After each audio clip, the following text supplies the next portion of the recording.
Welcome to the Fat Monk Podcast. Tales of meeting an unorthodox Taoist and his friends amongst the mountains and waters of China. Written by Xiaoya Xingzhe and read by Nick Dent.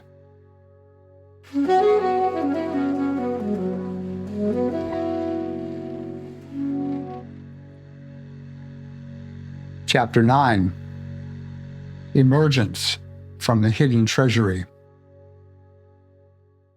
Reaching the extreme of emptiness, keeping utterly still as the 10,000 things all move together, I watch them return. All these things, each returning to its root. That root is called stillness. The sword tip caught the first rays of the rising sun, distracting me for an instant. The sword itself, however, was flying through the air towards me, with the whole mass of the fat Taoist behind. A shaky pivot on my right foot just managed to turn my body out of the way. I parried downward with my own blade, then stepped across and countered upward toward his wrist. He lifted himself to one leg, withdrew his wrist just far enough for me to miss, then struck back toward my head. The moves were quick and vicious, but not unexpected. They were part of a sword set called the Sancai Jian, the Three Powers sword. This set could be performed either by a single person in two sections, or by two persons taking one section each and facing the other. It was elegantly designed and relatively quick to learn. It took longer to match it perfectly to the other performer, however. That is all part of learning about distance, timing, and angle, the fat Taoist said when I observed this later, massaging a sore wrist. You move in concert with the other person, setting up a rhythm, and then, if it was a real fight, you would change the rhythm suddenly and take that opportunity to strike. He wiped the metal blade with a cloth before sheathing it, then leant the sword against a rock. Most of the old training routines were quite carefully designed to contain what you needed to know, and the better you trained at them, the more they would release that knowledge. He gestured to my torso, but it's a body knowledge, not words in your head. The rising sun, having consumed the mist, lit the clouds above the lake with a variety of shades from pink to crimson, and we stood for a while, silently admiring the view. It's nicer now that the weather is not so cold, I said finally. It's been hard to get out and practice these last few months of winter. The changes of season all have their own rules, the fat monk said, softly, as if speaking to himself. Rules for what? He turned to me. Sorry, I was thinking of something my teacher always drummed into us. His voice changed timbre, imitating his teacher's. You have to learn to harmonize with the natural laws. He chuckled, then lifted 4 chubby fingers and counted off, reciting, 春方, 夏方, 秋收, 冬藏. He put down his hand and looked at me, smiling. That is particularly true when you train in the internal martial arts. I did not have to say anything. My face spoke for me. He laughed and picked up a stick, then drew in the mud these characters, placing them in a circle, starting on the left and proceeding clockwise. 夏方, 春方, 秋收, 冬藏. He used the stick to point to each one in turn. 春发, open in springtime. 夏方, release in summer. 秋收, withdraw in autumn. 冬藏, store in winter. Why did you put them in a circle like that? He had been smiling, but the smile faded as he stared at me for a moment, then closed his eyes. After another moment, he took a deep breath. He said, eyelids still shut, sometimes I can just about see why she likes you. But then again, he continued, opening his eyes and staring at me, it's all too easy to see why she usually feels like strangling you. Who? He gave me a long look, eyebrows drawing together. I grew alarmed. Never mind, I said, and gestured toward the circle. It's something to do with yin and yang, right? Yes, he said with heavy sarcasm. Something. So, okay, how does that apply to martial arts training? He looked into the distance and sighed. Open in springtime, he said finally, means that Earth is awakening, the plants sprouting and growing. He gestured around us, like right now. But what does that have to do with practicing internal martial arts? It means that when you practice, you have to focus on your internal chi and internal power and make it glow, make it vigorous. He lowered himself into a stance and performed the Tai Chi form called Yema Fenzhong, parting wild horse's mane. In spring, you also want to gently stretch your tendons and ligaments, and while practicing, pay special attention to making your moves large and expansive so that you can open up the spaces between the joints. His whole body moved in concert with his arms, slow, steady, and powerful. The vigor of his internal chi was palpable. The movement seemed to bring him back to his usual affable self. Straightening up, he continued, but at the same time, your moves should be relaxed and leisurely, and if you fajing or use strength, it should be gentle. He demonstrated with the Chun-style move, Jinggang Dao Zhui, strike the golden hammer, which involved several circling steps and concluded with a stamp coordinated with a solid strike of his fist downward into the palm of the other hand. While I could feel the power of the stamp through the ground, it was done without any obvious exertion of strength. Like I said, you can open up the spaces between the joints. He gestured to his shoulder while stretching the other arm out. If you look at those old practitioners from the previous generations, they trained themselves to open these spaces, not only the shoulder, say, but also the very spaces between the vertebrae and the back, so that they could stretch forward like a dragon. We picked up our swords again and began the walk back down the hill to the halls of the Guan. Okay, so that is spring, I said. What about the other seasons? What did you say? Xiafang or something? Yes, that's it, he said. Summer releasing refers to how all plant life flourishes in the height of summer. And it's the same with us. Our bony framework has loosened as our ligaments and tendons lengthen. Our muscles and even skin have all expanded and opened. When you practice in the summer, you can exert strength and practice explosive power with no problem. We were still halfway up the hill behind the Guan and could see the roof of each building down below, patches of gray light on the east side where the early sun had dried the dew, dark gray on the western side away from the sun. The dark green crowns of the old pines between the halls made a pleasant contrast, their scents reaching up to us on the morning air. He went on. Summer yang qi has expanded to its extreme, but after summer comes autumn. Qiushou means to withdraw in autumn. By the time summer is ending and we are getting into autumn, the plants have had it. They've begun to wither and die off. Body-wise, too, you need to start to rein yourself in around this time. He was silent for a few steps where the path passed over several slippery rocks, then continued. Later on, in mid and late autumn, you should only rarely use explosive power or any great strength in practice. You should be reserving it internally, drawing it in. As we reached the bottom of the path, in the shade of the buildings toward the rear section of the Guan, he said back over his shoulder, "By winter, everything appears dead. But in fact, nourishment is being stored for the spring that will arrive next. Thus, winter stores and conceals.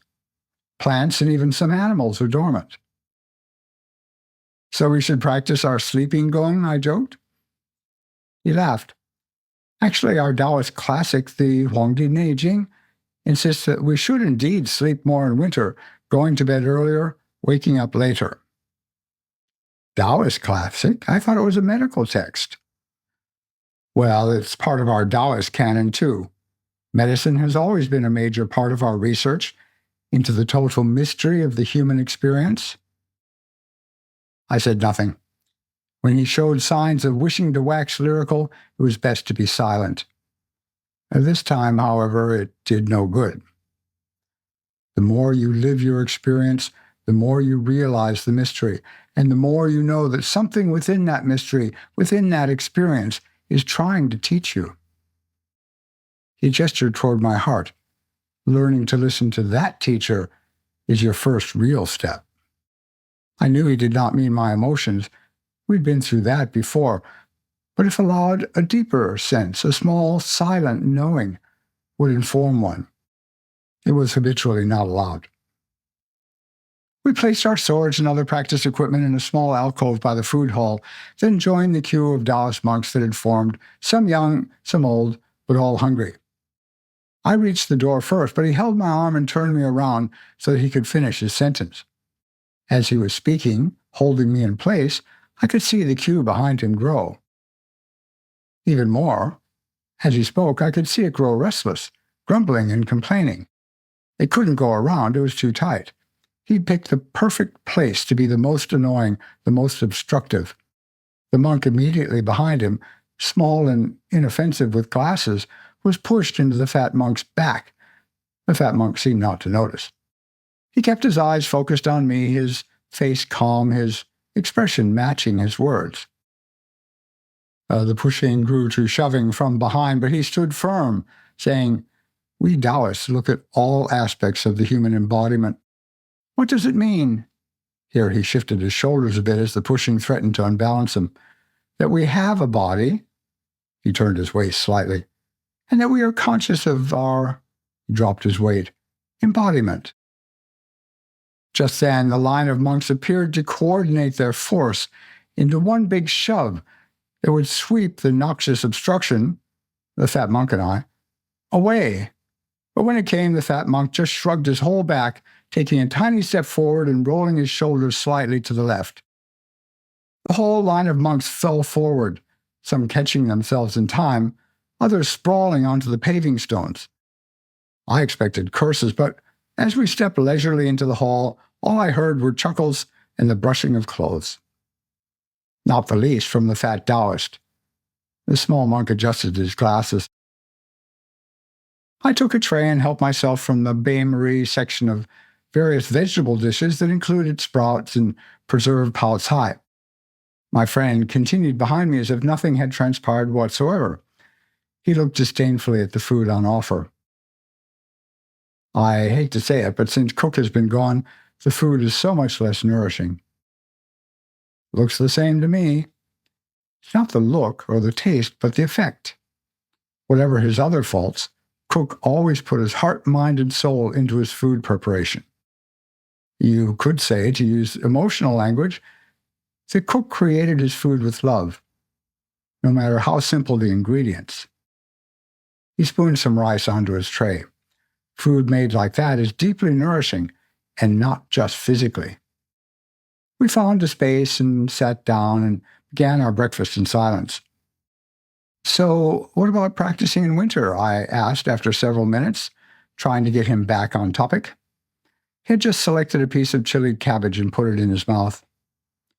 He finished chewing it, swallowed, and put his chopsticks down before saying in a low voice, "In winter, you should conceal your strength even more than in autumn. You don't use explosive power, for example.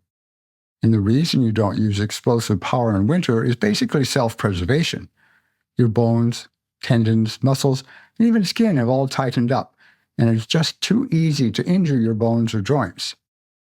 Now I was confused.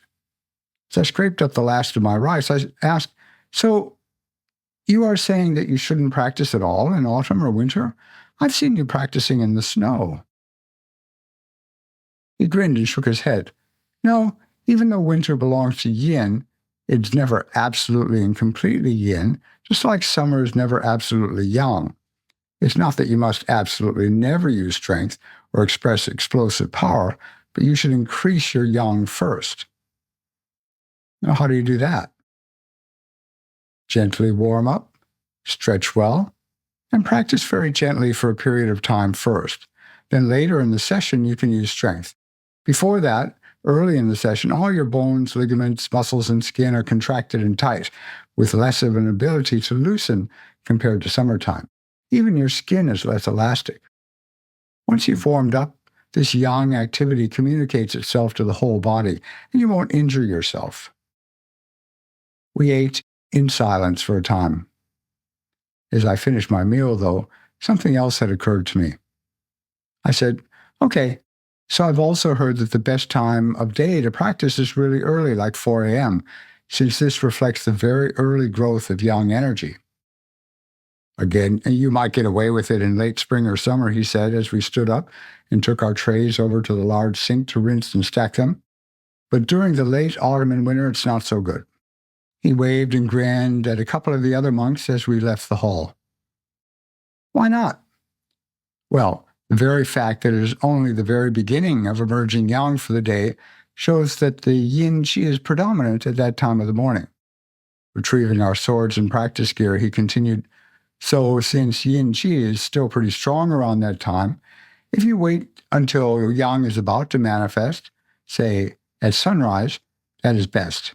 Later on, when the yang-qi of the year is already in ascendance, like it is in late spring and summer, then that helps to balance the excessive yin in the morning, and you can benefit from very early morning martial arts practice. We strolled between the buildings and under the shade of those ancient tall pines that we had seen from the path above the guan. We were heading for the library. Each courtyard separating hall from hall had at least one tree, and in every courtyard was a large rectangular incense burner, inscribed with golden characters on black background.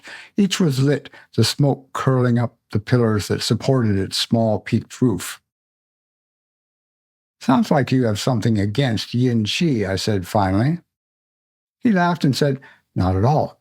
But in this context, you need the yang to balance the season. Yang-qi is clear and fine, warm and energizing. Yin-qi is murky, cold and congealing, so it's not great for the joints, without having to mention anything else. We reached the heavy wooden door of the library. He lifted the bar, set it aside, opened the door, and we went in. He bustled around, setting things out. I arranged a couple of low chairs around the small upturned barrel he used for a table. He stopped just inside the door, holding a water kettle, and said, so, how's your study of the Xingming Guizhi going? I opened my mouth to answer, but he was gone. He returned a few moments later. Water dripped from the bottom of the kettle. He set the kettle still dripping on the lit fenglu stove. The flames hissed. Pretty well, I said. I've basically been writing it out in my own words, gathering the main ideas. Of course, there must be subtleties that I might miss along the way, but it gives me a way in. Want to hear what I've done? Do I have to? I was really looking for a short answer. Ignoring him, I pulled out my notebook. We looked at the first chapter before, over at Shijie's. This is from the second chapter, called Discussion of the Great Tao. I cleared my throat. It starts off with, what is Tao? And then has a long list of things that can be called Tao. Basically, it's everything and more. In the end, the book says, it can be subsumed in one word. Guess what the word is? He rolled his eyes. Hey, you asked me how I was going. Anyway, remember when you asked me to research that character for qi? The one with the fire radical underneath and the character for nothing on top?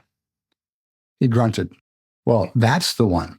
That's the one single thing that sums up the whole long list of equivalents for the great Tao. The water boiled. Using a cloth, the Taoist lifted the kettle off the stove and held it for a moment, allowing it to cool slightly before pouring it into the teapot he had prepared. We waited in silence for the tea to steep. As he poured it out, the fat monk said, "Did you ever figure out why it is written like that?" "I think it's explained here. Listen." I narrated from my translation notes. This qi is murky, unfathomable, the beginningless beginning. The beginning of heaven and earth lies in the subtle movement of that qi. Empty nothingness opens and closes. He interrupted, "But where's the explanation?" "I'm getting to it. Here it is. A sense of male and female attraction appears. Black and white are mixed and congeal. Something and nothingness interact. All is murky, indistinct, containing primalness, implying efficacy. All this is the start of beginning, called the primal beginning." Is that it? Well, you have the word wu, nothingness, there. You do? Well, never mind that for a moment. What about the fire underneath? I think the fire could represent desire, the sense of male and female attraction. That attraction starts to take everything out of chaos by creating purposeful movement, two things moving toward each other. I paused, awaiting his response. He grunted again in apparent approval. Yes, I smiled. I had him now. My trap was about to be sprung. Then he lifted his eyes and looked at me. But you have missed something. My heart sank. What? There's an extra stroke on the wu, so that it looks like this. He dipped his finger in tea and wrote on the tabletop. How do you explain that? Damn. Hoist by my own petard. That was exactly what I'd been going to challenge him with. I could only say, in a resigned tone, that's the word qi. I paused, then went on. According to the oldest dictionaries that I could find, it seems to mean unable to get a breath after eating something. It was devastating. Both my trap and my whole elegant case for philosophical etymology had fallen to bits. He laughed at the expression on my face. Don't look so upset, he said. I think you don't give the early authors enough credit. In my opinion, the argument you made before is valid. The meaning of wu, nothingness, and fire are certainly there. The ji character provides the sound for the character qi, and a little something else. What? A bit of suggestiveness. Imagine to yourself the feeling of something stuck after eating, stuck just there in your chest. He pointed to his heart. Now, perhaps you have not experienced it. That feeling in itself recalls the sensation of the activated heart, which occurs at a certain stage of meditation. Tapping his chest, he continued, but instead of a stuck feeling, it's a swelling of the heart, protesting against its corporeal constraints. There he goes again, I thought. What are you talking about? I really had no idea what he meant. Like I said, it is a certain stage, and you know it when you know it. He chuckled. Not a particularly high stage, by the way. It's temporary, as all stages are. The Taoist stood up and went over to the bookcase, stretched for something on the top shelf, and brought down a book bound in red leather. It looked old. But I think it is important for you to know that the two characters for qi, the one with the grain radical and the one with the fire radical, both appear in the same text, but are used for slightly different meanings.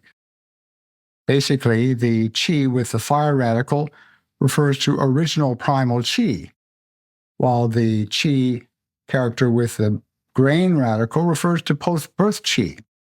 From my own reading, even the really early texts, like the Can Tong Qi, the triplex unity, here he held up the red book, and Ge Hong's Bao Pu Zi, use them that way pretty consistently. I had my doubts that an expert in ancient Chinese philology would agree with either of our conclusions regarding the old qi character, but as the Taoist had told me in the past, a technique of dissecting and recombining characters was simply one of the many expedient means for developing a particular close and focused reading of important texts. I was silent for a while. As I sipped my tea, feelings of frustration grew.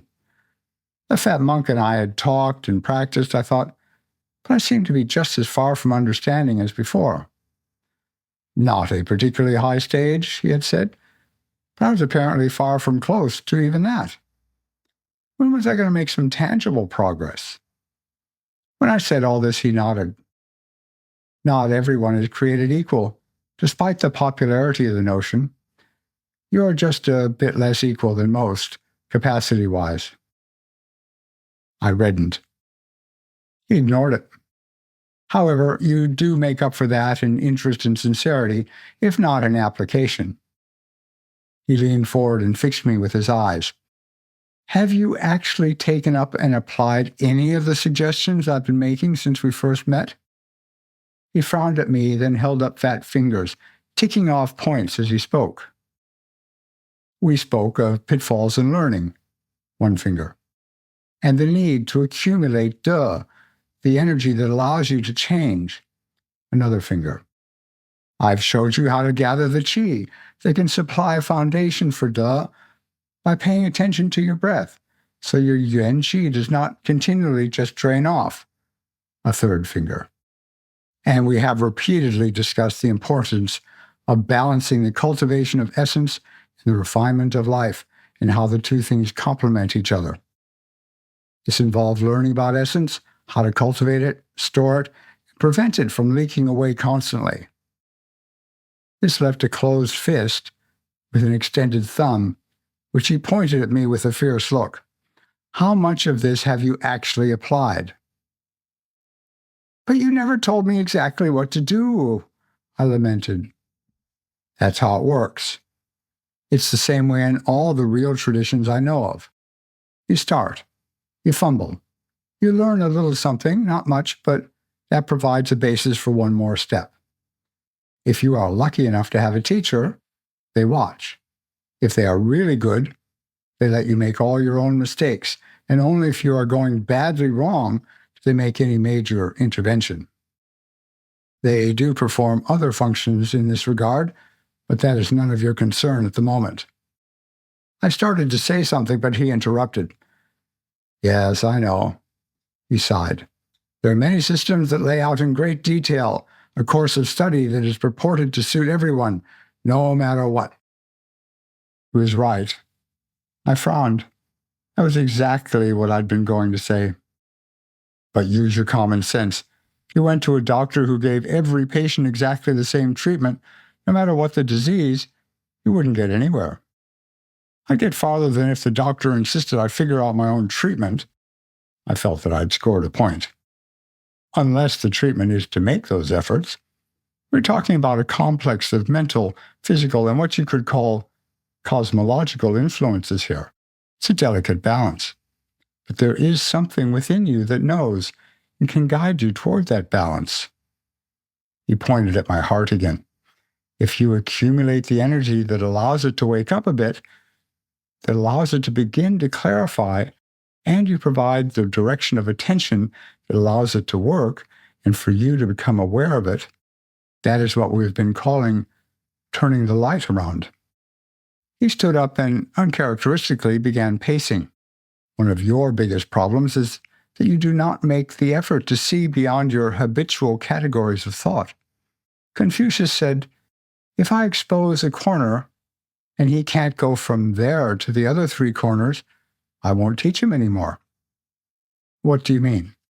Well, look at what we were talking about earlier. Chunfa, Xiaofang, Qiushou, and Dongcang. I spoke of it in terms of physical training, but you should be able to see that it applies to far more than that. He took out a pen and drew a rough yin-yang symbol on a piece of scrap paper with the words arranged around it. Any process goes through all of these stages, from inception, Chunfa, to full expression, Xiaofang, to contraction, Qiushou, to return to quiescence, Dongcang. Remember, though, that cang in Dongcang means storage and is used for a treasury, but it also means hidden. So when things return to quiescence, they're often imperceptible. You tap the paper at each of the 4 points. The cycle proceeds from apparent nothingness, emerging into existence, fully expressing itself, then contracts, and finally returns to nothingness. He gave me a long, serious look. It applies to something as short as a breath. No, as short as a thought. To the course of a day, or the course of a month, or the course of your life. It comprises the whole course of the human race, or that of the existence of the earth, or galaxy. All go through these stages. And if you know the cycle and where you are in it, then just at that instant, the door creaked open. We looked up. The Taoist's face became a mask of terror. To be continued. Thank you for listening to the Fat Monk podcast, produced by Ben Thomas with music by Flora Carbo.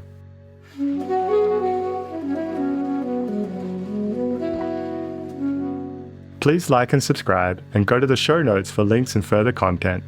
If you'd like to become a material supporter of the podcast, click on the coffee button at the bottom of the show notes.